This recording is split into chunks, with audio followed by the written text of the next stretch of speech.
Let's talk now about setting goals. Of all the things that really helped transform my life, when I was 25 years old and met my mentor, that original mentor, Mr. Earl Schoaf, goal setting really did wonders for me.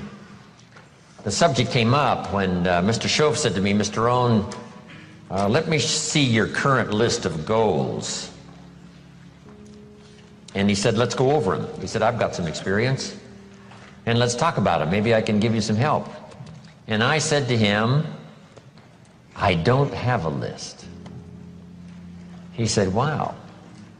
If you don't have a list of your goals, he said, I can probably guess your bank account within a few $100s, which he did.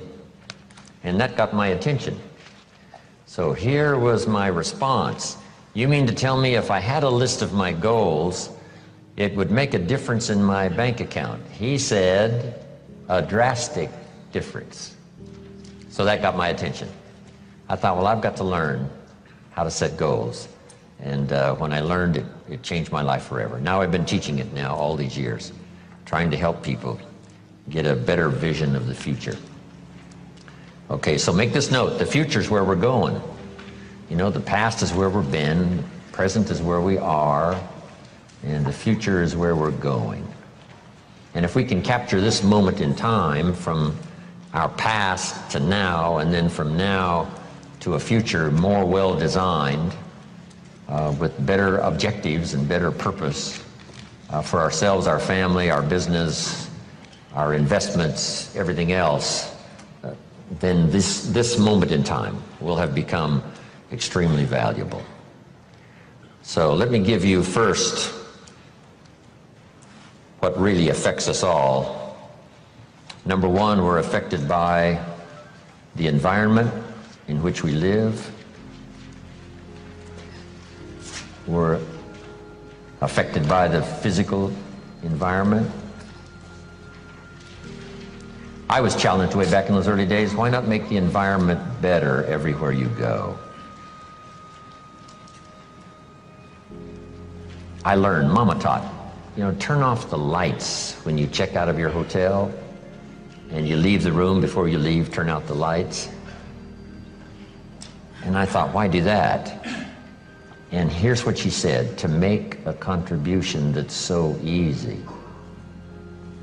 Wow.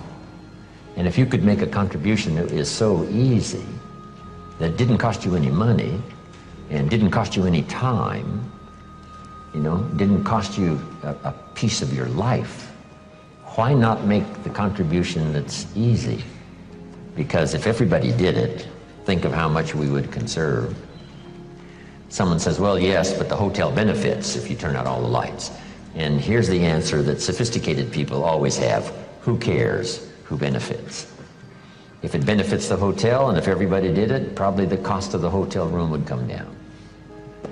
So every benefit you can give, every benefit you can share, because here's what happens. If you learn to give, you will what? Receive. Maybe not in the manner in which you gave, maybe not in like kind. Someone will save energy for you because you saved energy for them. But in some mysterious ways, it always comes back to us. If you give, you will receive. In fact, here's what it says, that for the uneducated is a little bit strange. It says it's better to give than it is to receive. Now see, if you didn't understand, you would say, that doesn't quite make sense. Surely it would be better to receive than to give, and the answer is no. It is much better to give than to receive. And here's why. It's what we call having intelligent self-interest. Nothing wrong with self-interest as long as you do it the intelligent way. Here's the key. Giving, it's better to give than it is to receive because giving starts the receiving process. So to act intelligently in your own self-interest, which is good, it's much better to give than it is to receive. Because if all you do is receive, that may be very limited. But if you give, and giving starts the receiving process coming your way from unknown resources and from unknown places. Back it comes around to you because you became a giver. That's one of the unique mysteries of life. We give to receive, and it's better to give than it is to receive. So that's what Mama said. Turn out the lights, make a contribution. Why not make the easy ones? Here's what else. We talked about it at our lunch break today to those who were there. It raises your self-esteem, plus your self-respect, that you do things that the average person doesn't do. Maybe if they were taught, they would. Maybe if somebody mentioned it, they would. But it's easy for most everybody to just go on their way, and if they're not interrupted by a good idea that says, hey, it's so easy to make a contribution, this one would be easy. Turn out the lights when you leave the hotel room and make a contribution. That's interesting. Next is the phrase, in terms of environment, always leave something better than you found it. I talked to a man one time who rented out a long list of apartments. And he said, Mr. Rohn, you wouldn't believe it, but when somebody rents an apartment, they usually leave it worse than when they rented it. I said, you've got to be kidding. He said, no. A high percentage of people leave it trashed.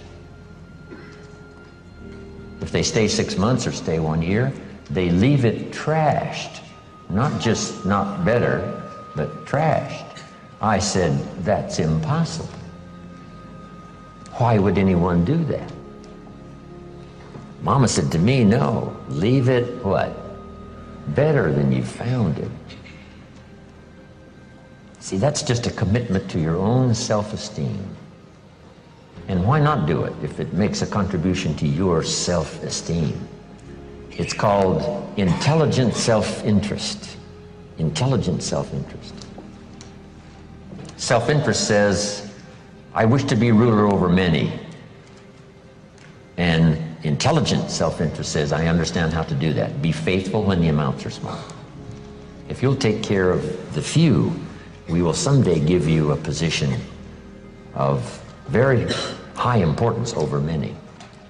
But if you don't be disciplined when the amounts are small, why would we trust you when the amounts are large? Brian mentioned that earlier.